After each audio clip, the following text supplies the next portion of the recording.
Қалқаңдар алдына біздің лентамызды тігіп алдық. Енді бізге артқы ойдың басқасын қосып алайық. Сосын иықтарын қосып біріктіреміз. Артқы ойды аламыз. Артқы ойдың басқасын тура белінен 2-1 сантиметрлік тігіспен қосып тігіп аламыз.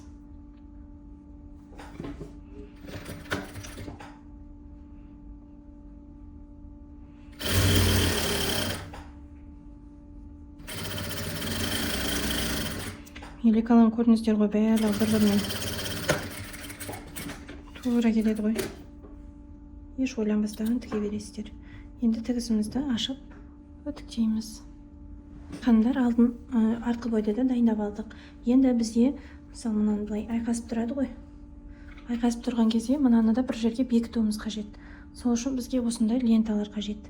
Мынау менде қазір ұзындығын айтам. Ұзындығы 35, ширинасы 7 сантиметр. Осыдан екеу керек. Мынаның ұзындығы 23 сантиметр. Бұдан қатты үлкен болудың қажеті жоқ. Біз бұны кнопкамен немесе түймемен бекітуімізге болады. Осының шетінен кішірек лентамның ширинасы кішірек. Сол үшін мен 05 сантиметр тігіп жатырмын. Біреуін тігіп алдым. Енді мынаның да бір шетін.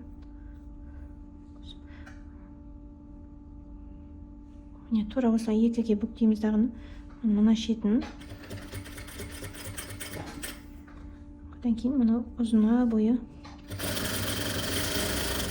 тігіп шығамыз.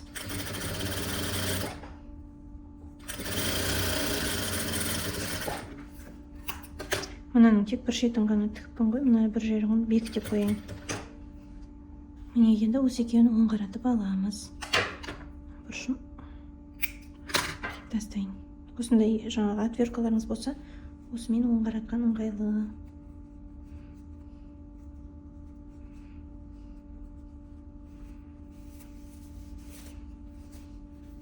Алдық. Енді осыны тігісін жатқызып, жақсылап үтіктейміз.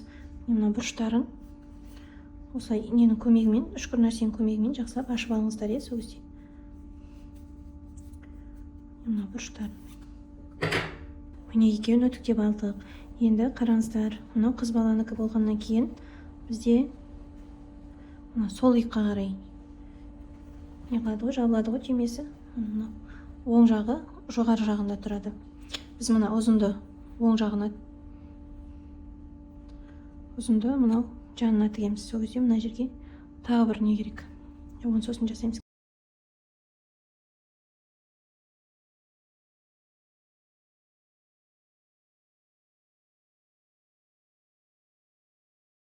Бір сантиметр.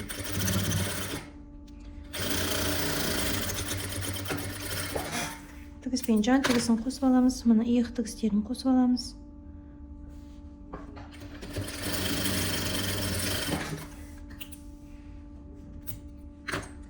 Енді келесі жағын тігетін кезде мынау жан тігіске ұзын лентамыз бар ғой, сол ұзын лентамызды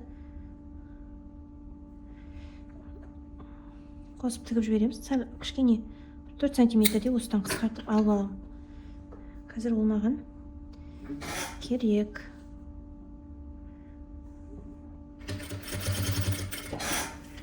Қазір мынаны қосып тіккен кезде жылжып кетпес үшін бұл лентаның өзін жай ғана бекітіп алдым. Енді үстінен жан тігісін қосып аламыз. Атам жерге түсіп кетіп, мына жер былғанып қалды. Ханымдар, міне лентамыз тігіп алдық. Енді тігістерімізді екіге ашып, бұны жан тігісін, иық тігісін үтіктеп аламыз.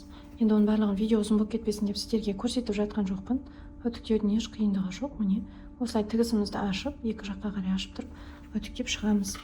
Енді қараңыздар, мынау жаңағы біздің қиып алған кішкене деталіміз бар. Осы детальді міне осындай кішкене деталь керек болады. Бұл бізде сумкалар сататын жерде, фурнитура сататын жерде табылады. Мынау лентамызды осыған өткізіп,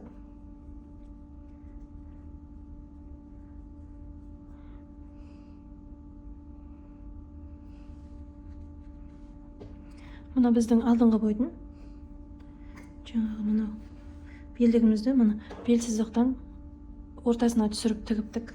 Енді ол осы жерге тура келу керек. Мынау деталімізді де осы бел сызықтың тұсына тігеміз. Жай ғана не жылжып кетпесін деп өзін бекітіп тігіп қойдым. Енді қазір астарымен біріктірген кезде қалып кетпесін деп қазір мына тігістерін үтіктеп аламын. Одан кейін астар бөлікті тігуге кірісеміз. Ал енді біз астар бөліктерімізді біріктіріп алайық. Мынау бізде алдыңғы бойдың астары, иә, осыны. Ой, артқы бойға астар пішпеппін ғой мен. Артқы бойды бүктемей етіп, астар пішіп аламыз қазір оны. Оны қалай ұмытып кеткем. Міне мынау алдыңғы бойдың астары, қиғашағы жанып тігіске қарай кетеді. Осы екеуін біріктіріп, бір-біріне біріктіріп тігіп аламыз.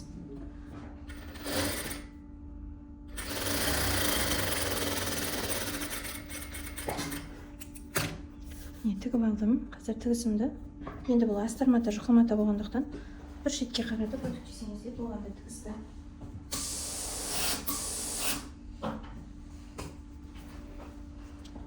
Төменге қаратып өтіктеп қойдым. Енді бізде мынау алдыңғы бойдың өңірі бар ғой, сол осы жерге осылай тігілетін болады. Енді мына астармата, жұқамата болғандықтан ол жиырылып қалады. Сондықтан бұл жоғарғы жағында тұру үшін мен төменгі жағынан бастап тігемін. Тігістің басында және соңында закрепка береміз. 1 сантиметрлік тігіспен қосып аламыз.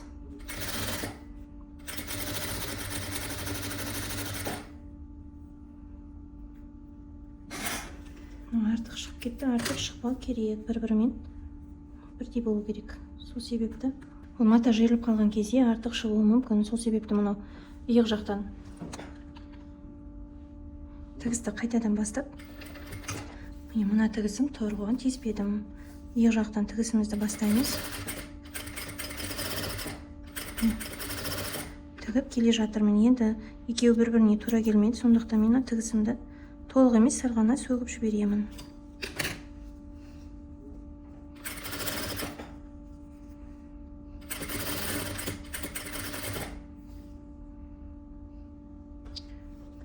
Міне.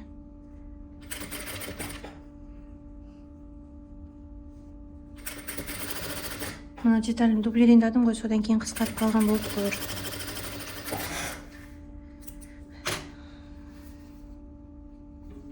Осылай екі жағынан тігіп отырып, екеуін бір-біріне туралап келтіріп аламыз. Міне осы тігісімізді жатқызып өтіктеп аламыз. Міне алдыңғы бойдың келесісінде тура осылай тігіп аласыздар. Оны бір көрсеткен, қайтадан көрсетпей қойын. Енді артқы бой, мына артқы бойдың жағасының өңірі. Осыны аламыз дағыны. Тура ортасын тауып аламыз. Тура ортасын тауып, осылай белгі қоямыз. Және мынау астар бөліктің тура ортасын тауып аламыз. Енді екеуінің оң беттерін бір-біріне беттестіріп, мына жаңағы біз белгі қойған жерлерімізді біріктіреміз. Енемен түйреп қойдым. Енді мынау астармата жоғары жағында тұрған дұрыс. Сол себепті мұны шетінен бастап екеуін қосып тігемін. 1 сантиметрлік тігіспен закрепка беріп отырамыз.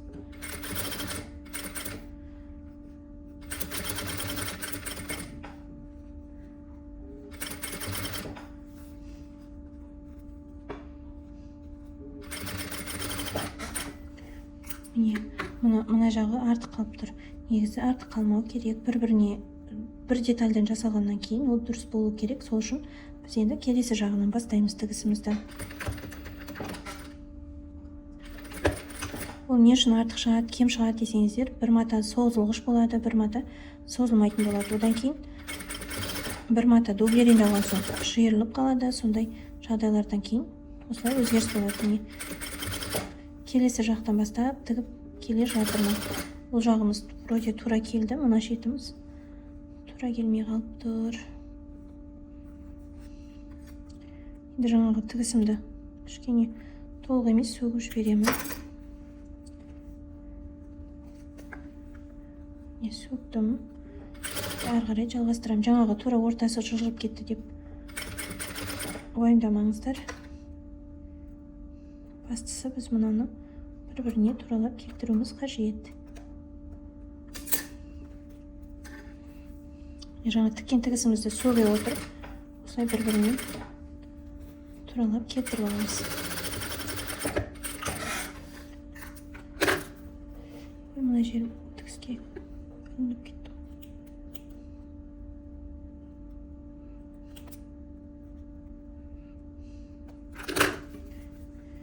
Мына жер тігіске ілініп кетті, сол жерді қайтадан тігемін. Ал бір-біріне тура келді. Көрдіңіздер ғой, сонда кезде осылай дұрыстап шығуға болады. Бұның енді жаңағы басқасын етегін қосамыз. 1 сантиметрлік тігіспен.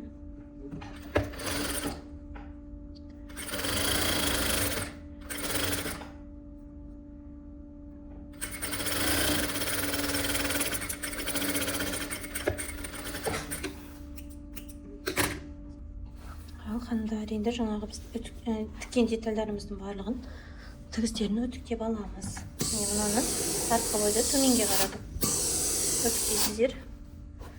Несінде, бел тігісінде төменге қарасаңыздар болады.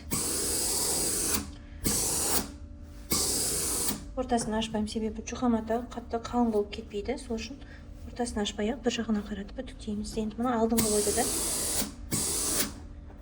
тігісін жатқызып үтіктеп аламыз.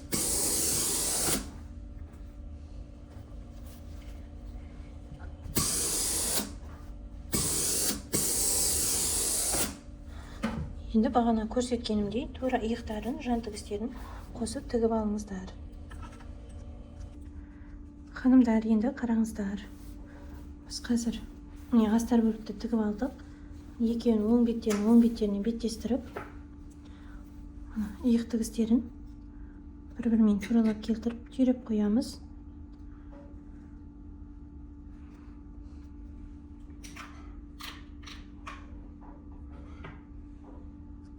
Иықтарын бірдей келтіріп қойдық. Енді міне мына бұрыштарын бірделеп келтірейік.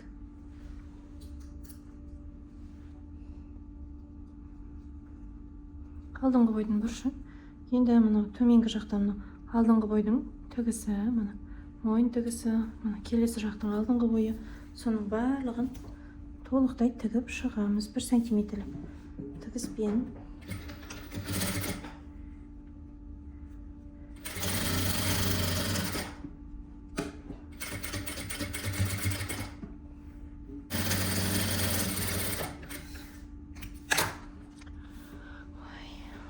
Міне тігісімізді аяқтадық, инелерімізді алып тастаймыз. Және мына біздің мойын ойындымыз бар ғой, соны насечка беріп жіберемін. Әр жерден арасына ашықтау болып, тігіске жеткізбей күліп түсіреміз. Бұл бізде жаңағы мойын тартып тұрмасы үшін қажет нәрсе. Енді қараңыздар, жаңағы жүргізген тігісімізге 0,1 мм тігіс түсіруіміз қажет. Міне, ол үшін мына үшкі тігісіміз бар ғой, жаңа алдыңғы ойды қосып шыққан, соны астар бөлікке қарай жатқызамыз. Сөйтеміз де астарды сол тігістің үстіне жатқызып, мына тігісті лапканың шетіне тақап отырып, тігіс түсіреміз. Бұл 0,1 мм тігіс астар бөліктің сыртқа қарай шығып тұрмау үшін жасалады. Міне толықтай айналдырып мұқият болыңыздар. Жаңағы астындағы тігісіміз астар бөлікке қарай жатып тұру керек.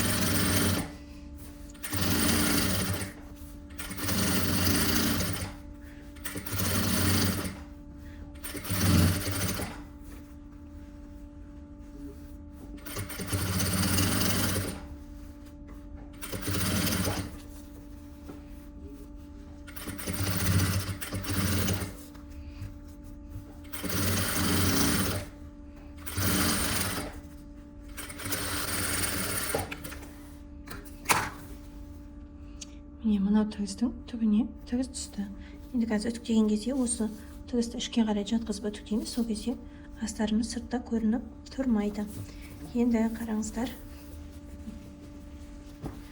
жилетіміз аяқталуға жақын. Енді мынау бізде сол жағы қазір келген кезде сол жаққа қарай киілетін бөлігіміз мына ішіне қарай тұрады. Ішіне тұрады. Мына жерге кнопка немесе түйме қойып бекітсеңіздер болады, өз қалауларыңыз бойынша. Енді ол үшін мына лентаны беліне бекітем. Сол үшін мына жерді астар бөліктің жан тігісін сәл ғана сөгіп жіберемін.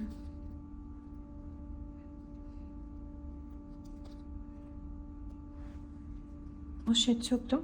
Мынаның ішіне қарай кіргіземін дағыны жаңағы лентамызды осы жерге бекітіп тігіп аламыз.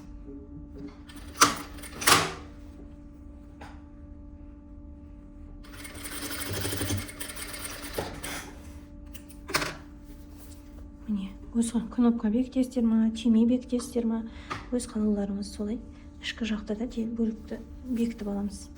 Енді мына біздің қолтығын тігуіміз қажет. Ол үшін міне астар бөлікпен негізгі детальдің ортасына қолымды кіргіземін.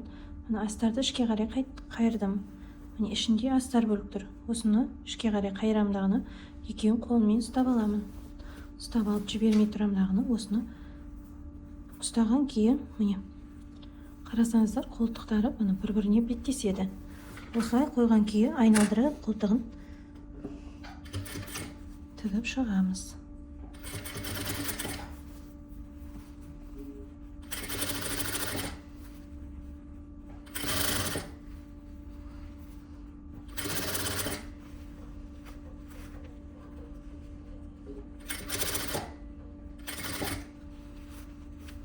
Осылай қолдарыңызбен тартып отырып тігіп шығасыздар.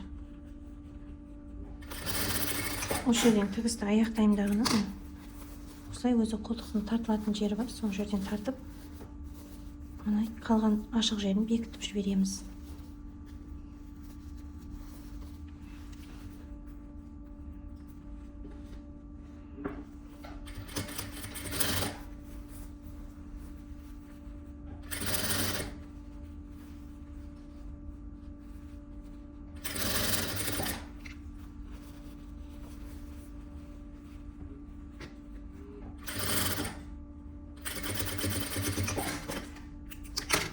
Қолтығын тігіп алдық. Енді оң қаратқан кезде қалай екенін сіздерге көрсетіп жіберейін. Қолтығы осылай тігілді. Енді ұмытпай тұрғанда насечка беріп қоямыз. Қолтық тігістің екі жағынан жағасына жасадық қой, сол сияқты насечка жасаймыз. Әр жерден тіріп жібереміз. Қолтығымыз тартып тырысып тұрмас үшін. Тігіске жеткізбей тілесіздер. Тігістеріңізді қиып тастап жүрмеңіздер.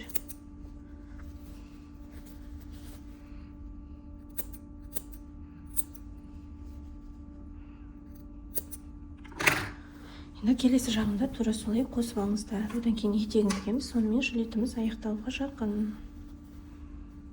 Алхандар, қолтығын тігіп алдық.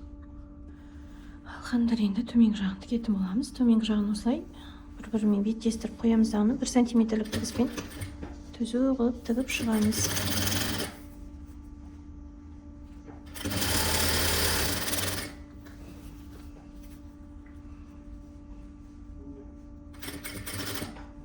Жан тігісі мен жан тігісі келу керек бір-біріне.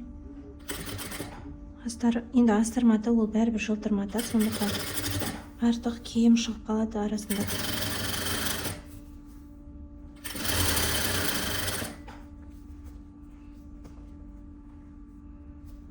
Вот мына жағы енді кем болып тұр. Мынау жан тігіске қарай жетпей қалып тұр. Вроде екеуін бір лекаладан, бір детальдан піштім. Осы мына біреу астар мата дегенді мүлде тіккім келмейді ғой меніңше. Бұдан кейін тек хавал мата алам едім.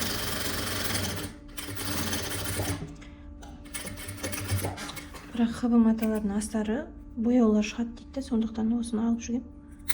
Төмен жағын тігіп болдық. Енді біз оң қаратуымыз қажет. Оң қарату үшін негізі мен мынау жан тігістен оң қарататын тұғымда. Ана жерде енді бізде бел тігістері. Қазір жаңа бір жағын, ана жағында не бар? Ана бір жағын екі жерден закрепка беріп алайын. Тігісім толық сөгіліп кетпес үшін. Закрепка жасадым. Енді осы екеуінің ортасын сөгіп алып, осы жерден ұн қаратамыз.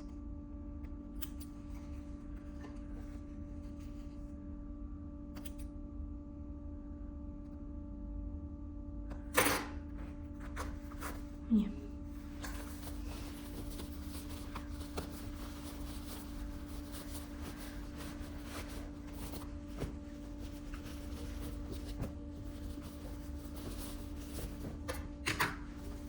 Енді жаңағы сөгіп алған жерімізді қолмен көктеп қойсаңыздар да болады, немесе машинкамен тігіп жіберсеңіздер де болады.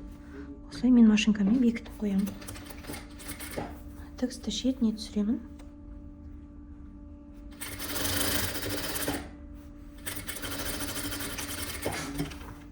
Міне, жилеткамызды тігіп алдық. Енді бұрыш-бұрыштарын барлығын жақсылап шығарып, жақсылап үтіктеп аламыз. Бағана айттым мен сіздерге, міне 0,1 мм-лік тігісті ішіне қарай жатқызып үтіктейміз.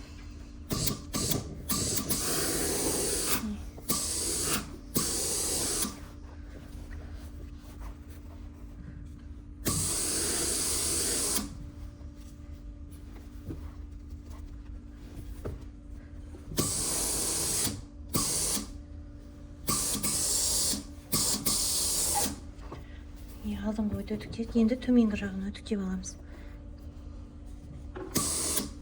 Төменгі жағын үтіктеген кезде ішке қарай сәл кіргізіп отырып үтіктейміз.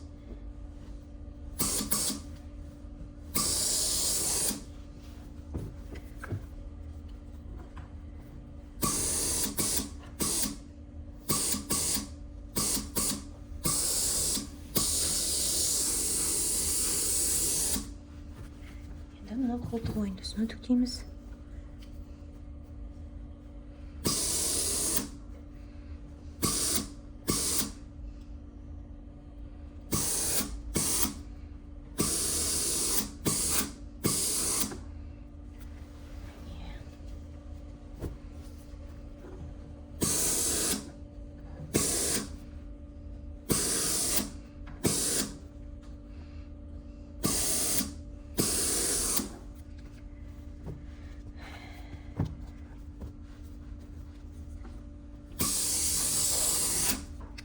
Менің үтігімнің асты бар ғой. Кішкене анандай болып кетіпті де, сондықтан матаны жырып жіберіп жатыр. Міне осында ортасында деталі бар бейімді алсаңыздар, міне осылай ғана. Міне осымен жилеткамыз дайын.